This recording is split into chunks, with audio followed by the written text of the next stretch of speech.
السلام عليكم، كي دايرين؟ لاباس عليكم؟ نتمنى تكونوا كاملين بخير وعلى خير. وانتم كتشوفوا هذا الفيديو كنرحب بالمتتبعات الجدد معنا في القناه وكذلك اللي كاينين معايا من قبل. كنرحب بكم كاملين وكنشكركم بزاف على التعاليق الزوينه اللي كتخليو ليا وعلى التشجيعات ديالكم والدعم ديالكم. شكرا لكم بزاف والهلا يخطيكم. اليوم غادي نشارك معكم بايلا بفواكه البحر بطريقه كتجي بها لذيذه بزاف. كنتمنى انها تعجبكم. خليكم معايا في الفيديو حتى الاخير باش تشوفوا طريقه التحضير ديالها وفرجه ممتعه. في البدايه غادي نحضر مرق السمك. غادي ناخذ واحد الطنجره غادي نوضع فيها شويه ديال زيت الزيتون وغادي نضيف ليها واحد النقيطه ديال الزيت العاديه وغادي نوضع فيها قشور ديال الكروفيت. الا متوفر عندكم رؤوس ديال الاسماك اي نوع ديال السمك ممكن ديروه في هذا المرق وهو كيجي احسن. انا ما كانش متوفر عندي، فقط متوفر عندي قشور ديال الكروفيت. وعندي هنايا واحد البصله صغيره قطعتها وجوج فصوصه ديال الثوم غادي نضيفهم القشور ديال الكامبا وغادي نخلي الكل يتشحر مزيان.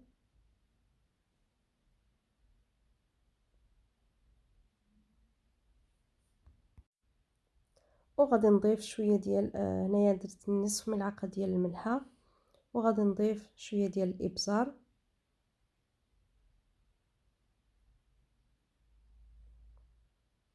وغادي نضيف الربيع حتى هو درت هنايا المعدنوس. غادي نخلط بهذا الشكل الكل وغادي نخليه حتى يتشحر مزيان ويصبح هاد الخليط اللي عندي كيتلصق مع الطنجره. في هذا الاثناء غادي نضيف الماء اللي غادي يقدني باش نمرق به البايله ديالي. غادي نضيف جوج اوراق ديال سيدنا موسى اولا ورق الغار. غادي نخليه حتى يغلى ونقص عليه العافيه. وفي نفس الوقت غادي ناخذ واحد المقله غادي نوضع فيها زيت الزيتون. دائما كنستعملوا في البايله زيت الزيتون، فهي في الاصل كدار بزيت الزيتون.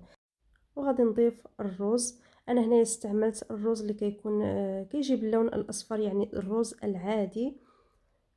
صافي غادي نضيف عليه واحد نصف ملعقه ديال الخرقوم اولا ملعقه صغيره ديال الخرقوم وغادي نضيف ملعقه كذلك صغيره ديال التحميره فقط باش يعطيه اللون. وغادي نقلي هذا الرز بهذه الطريقه. فهاد العمليه كتخلي الرز ديالنا يبقى مفروز وما يتعجنش لينا وكياخذ ليا هاد اللون كما كتشوفوا معايا بداك الخرقوم اللي درنا فيه والتحميره. فدائما كنستمروا في التحراك باش ما يتحرقش لينا. فكنخليه حتى يتقلى مزيان وغادي نطفي عليه.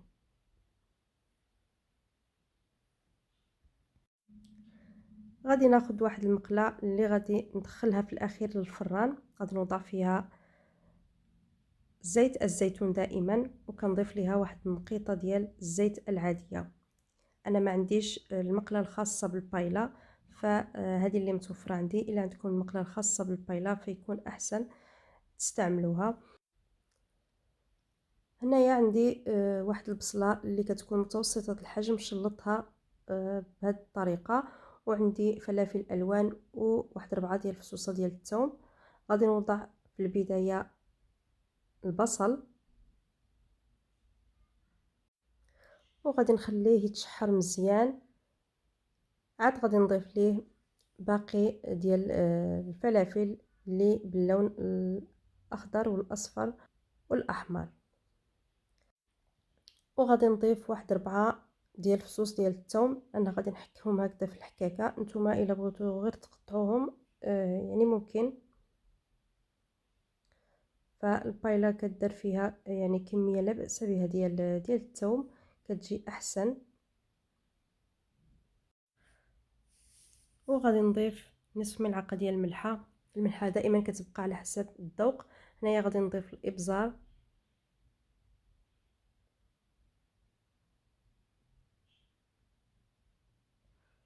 وغادي نخلي الكل يتشحر مزيان.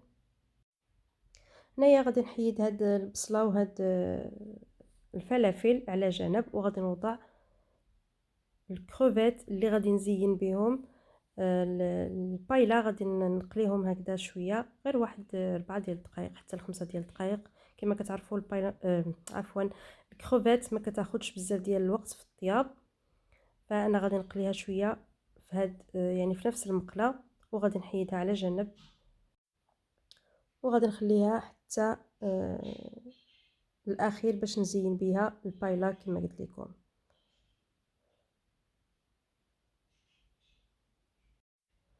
عندي هنايا شويه ديال الكلامار غادي نضيفها حتى هي،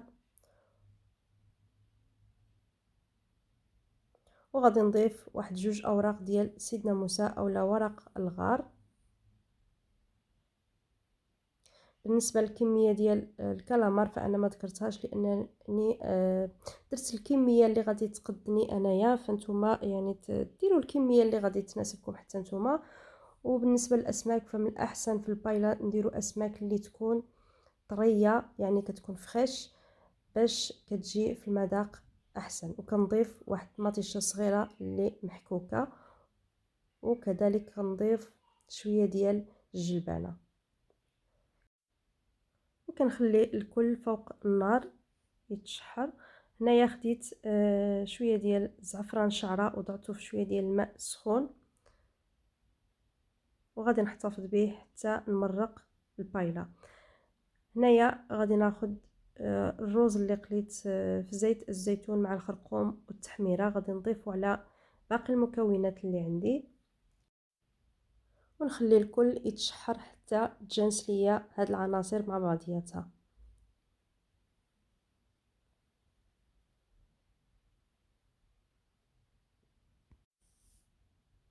وغادي نضيف هنايا الكروفيت اللي قشرتها والقشور ديالها هي اللي استعملت في مرق السمك. كنخلط الكل،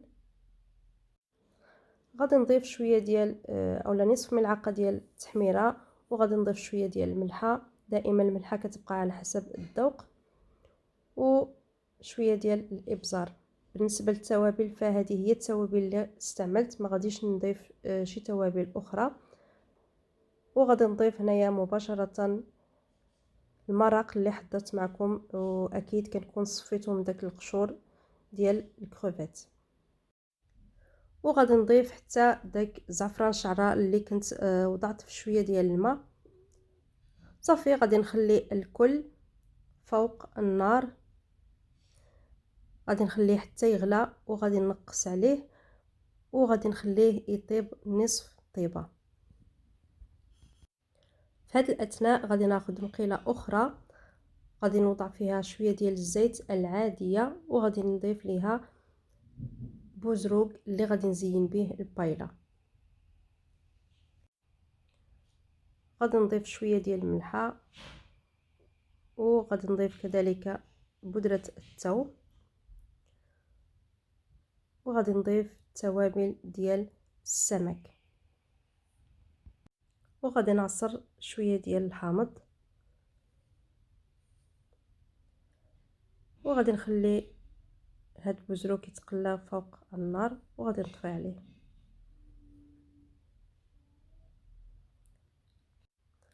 هنايا البايله ديالي طابت نصف طيبه، غادي نحيد ليها دوك اوراق ديال الغار، وغادي نضيف قطع ديال السمك الابيض من الفوق.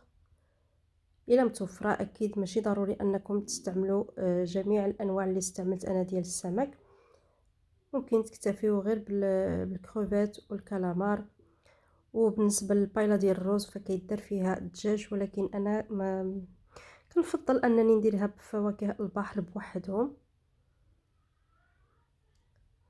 صافي كنخليهم من بعد ما كنضيف داك السمك فكنخليه فوق النار واحد 2 دقائق فقط، يعني ما كيكونش الرز ديالي تشرب الماء اللي فيه كامل كما كتلاحظوا معايا. هنايا غادي نضيف ليه اولا غادي نزينو بالسمك بالكروفيت والبزروك، وغادي ندخلو مره اخرى يكمل طيابو في الفران. الا ما بغيتوش تدخلوا البايله ديالكم للفران وبغيتو تكمل الطياب ديالها غير على البوطه فاكيد ممكن، ماشي ضروري انكم تدخلوها للفران. مهم الا بغيتو انكم تدخلوها للفران، فالا مازال ما طابش الروز ديالكم كتغطيوه بالورق ديال الالومنيوم، وإلا كان الرز طايب فكتدخلوه غير هكذاك بدون ما كتغطيوه. هنايا كما كتلاحظوا معايا فانا كنزين بداك الكروفيت والبزروق. التزيين دائما كيبقى اختياري، كتزينوا بداك الشيء اللي متوفر، وعلى حسب الاختيار ديالكم ممكن تقدموه غير هكذاك بلا ما تزينوه. هنايا انا غادي ندخلو مره اخرى للفران باش يكمل الطياب ديالو، اولا غادي نخليه غير يتحمر غير شي شويه، ما نخليوش بزاف باش ما يبسش لينا داك الرز. وهنا البايله خرجتها من الفران، كنزينها هكذا شويه بالحامض. تزيين كما قلت لكم دائما اختياري، كتقدموها بالطريقه اللي كتناسبكم. وهذه هي البايله ديالي، قدمتها بهذا الشكل، كنتمنى انها تعجبكم. الصراحه الا تبعتوا هذه الطريقه كتجي لذيذه بزاف، وكيجي داك الرز مفروق وما كيجيش معجن. غير هو من الاحسن ان السمك اللي تستعملوه في البايله يكون طري، يكون فريش، يعني ما تستعملوش السمك اللي كيكون في المجمد. كنتمنى الوصفه ديال اليوم تكون عجباتكم وتجربوها في المنازل ديالكم. وهذا هو الشكل النهائي ديال البايله ديال الرز اللي شاركت معكم، كنتمنى انها تعجبكم. وما تنساوش الى عجبكم الفيديو تبارطاجيوه مع الاحباب والاصدقاء في مواقعكم الاجتماعيه. لاول مره كتشوف القناه، الى عجبتكم القناه اشتركوا فيها وضغطوا على زر الجرس باش يوصلكم كل جديد. وما تنساونيش من اللايكات ديالكم والتعاليق ديالكم اللي كيشجعوني وكيحفزوني.